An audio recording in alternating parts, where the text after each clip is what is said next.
Hello friends, माझ्या सिनेसंवाद या चॅनेलमार्फत आपण हिंदी व इंग्रजी चित्रपटांचं परीक्षण पाहत असतो. आज आपण त्या माझ्या चॅनेलवर आपण सबस्क्राईब करा, आवडल्यास लाईक, कमेंट आणि शेअरही करा. आज आपण परीक्षण पाहणार आहोत ते क्रू या हिंदी सिनेमाचे.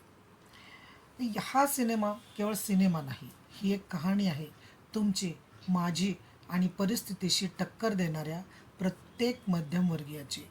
तीन हवाई सुंदरींभोवती फिरणारी ही कथा त्यांच्या आणि प्रत्येक पात्राच्या वैयक्तिक आयुष्यभोवतीची कथा बनते. आणि विशेष म्हणजे पृथ्वी जशी स्वतःभोवती फिरते त्याबरोबर सूर्याभोवतीही फिरते आणि दोन्ही गतींचा कधी गोंधळ होत नाही. अगदी तसेच या तिघी व इतर पात्र, त्यांची वैयक्तिक आयुष्य आणि चित्रपटातील भूमिका यांचं इतकं सुंदर आणि अचूक चित्रीकरण केलं आहे की काही विचारू नका. कथेचं तात्पर्य छोटंसंच आहे. एक म्हण आहे पहा, धिटाई खाई मिठाई आणि गरीब खाई गचांड्या. पण गरिबाने जर ठरवलं तर आपल्या वाट्याची मिठाई लुटणाऱ्यांची गचांडी कशी पकडता येते आणि आपल्या हक्काची मिठाई परत कशी मिळवता येते याचं सुंदर चित्रीकरण. बस एवढीच कथा आहे या चित्रपटाची. पण सगळ्यांनी मिळून ती इतकी सुंदर फुलवून रंगवून पेश केली आहे की बस, जशी एखाद्या सुगरणीची मऊ लुसलुशीत पुरणपोळी.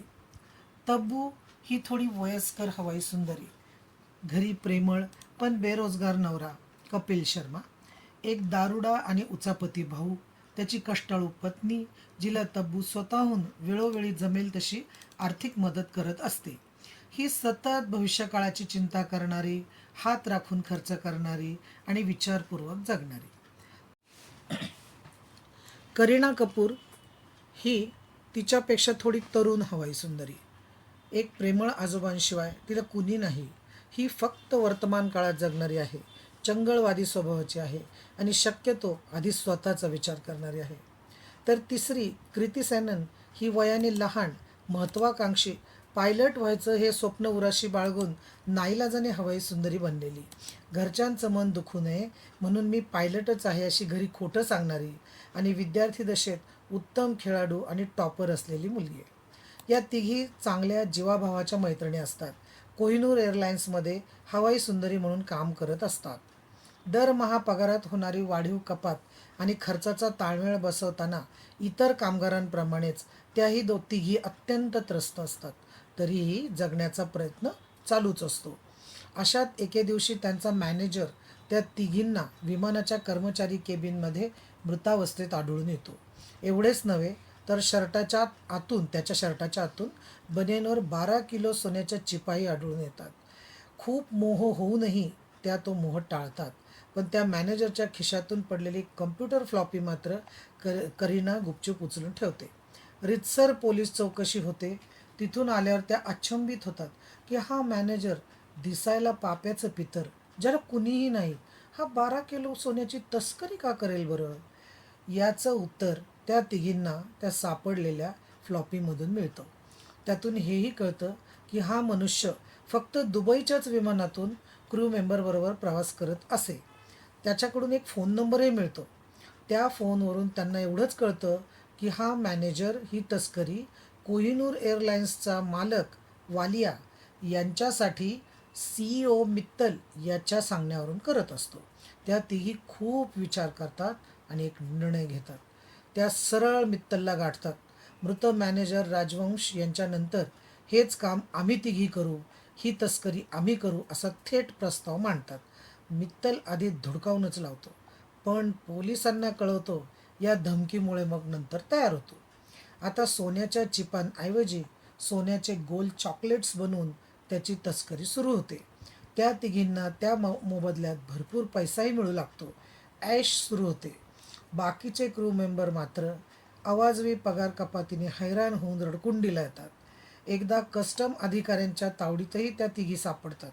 पण सुदैवाने वरिष्ठ अधिकारी कृती सेननचा एक्स बॉयफ्रेंड निघतो आणि तिघी सही सलामत सुटतात. कृतीला एकदा फोन येतो, कस्टम अधिकारी झडती घेणार आहेत म्हणून. त्या तिघी तत्काळ सगळे सोने विमानाच्या केबिनमधील छतात लपवतात. कस्टम अधिकारी तिघींची कसून चौकशी करते. काहीही सापडत नाही. ती रागाने चडफडत निघून जाते. या तिघी सुट्टी घेऊन घरी येतात, मात्र रस्त्यात त्यांची भांडणे होतात आणि त्या वेगळ्या होतात. अचानक कृती व तबूला बातम्यांमधून कळतं की जे त्यांनी लपवलेलं सोनं असतं ते कस्टमला सापडलं. पुन्हा चौकशीचा ससेमिरा सुरू होतो. एव्हाना करीनाचे आजोबा निधन पावतात व या दोघी सगळा राग विसरून आपल्या एकाकी मैत्रिणीला सावरायला धावत येतात. अशातच एक आणखी बातमी येऊन धडकते की कोहिनूर एअरलाइन्सचा मालक वालिया परदेशात पळून गेला. 4,000 कामगार बेरोजगारांनी हवालदिल होतात. यथावकाश त्या तिघींना कळतं की कुणी हवाई सुंदरीनेच छतात सोनं लपवल्याची टीप कस्टम अधिकाऱ्याला दिली होती. शोध घेताच ती मित्तलची पत्नी आणि पूर्वाश्रमीची हवाई सुंदरी आहे हे निष्पन्न होतं. तिच्याकडूनच त्यांना कळतं की सारा पैसा आणि सोने घेऊन वालिया पळाला आणि या साऱ्या कुटील कारस्थानात तिचा नवरा मित्तल हाच मुख्य सूत्रधार आहे आणि तोही फरार आहे आणि दुबईत आहे. आता या तिघींना जबरदस्त धक्का बसतो. कामगारांचा व आपलाच पैसा लुबाडून हा वालिया पळाला आणि तो लुबाडण्यात चक्क आपणच त्याला मदत केली आणि इथूनच खरा होतो तो खरा थरार. आता मात्र त्या तिघी एक जबरदस्त प्लॅन आखतात आणि दुबईला जाऊन ते सर्व सोनं परत मिळवतात. कसं? त्यासाठी त्यांना किती संकटांना सामोरं जावं लागतं आणि त्यातून त्या प्रयत्नपूर्वक कशा यशस्वी होतात, त्यांना कुणाकुणाची मदत मिळते, हे सारं पडद्यावरच पाहणं उचित. सुष्ट आणि दुष्टांच्या लढाईत सत्याचा विजय हा नेहमीच सुखावून जातो, तसा तो इथेही सुखावून जातो. सगळ्यात महत्त्वाचं म्हणजे ते अतिशय वास्तववादी वाटतं. तिघींचंही लाघवी सौंदर्य ही एक जमेची बाजू. उगाच तत्त्वज्ञान न झाडता सामान्य माणसाचं अत्यंत सुरेख स्वभाव विश्लेषण मनाची पकड घेतं. गाणी पूर्ण निराशा करतात. चित्रपटाची गती मात्र प्रचंड वेगवान आहे. थोडी धापही लागते, मात्र एक चांगला चित्रपट पाहिल्याचे समाधान नक्कीच लाभते. त्यासाठी अनिल कपूरचे आभार.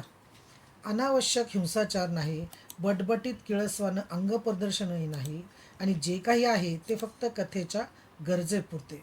या तिघींचाही कमालीचा सुंदर व नैसर्गिक अभिनय आणि त्या दिसतातही सुंदर, यामुळे हा सिनेमा एक संस्मरणीय चित्रपट बनला आहे.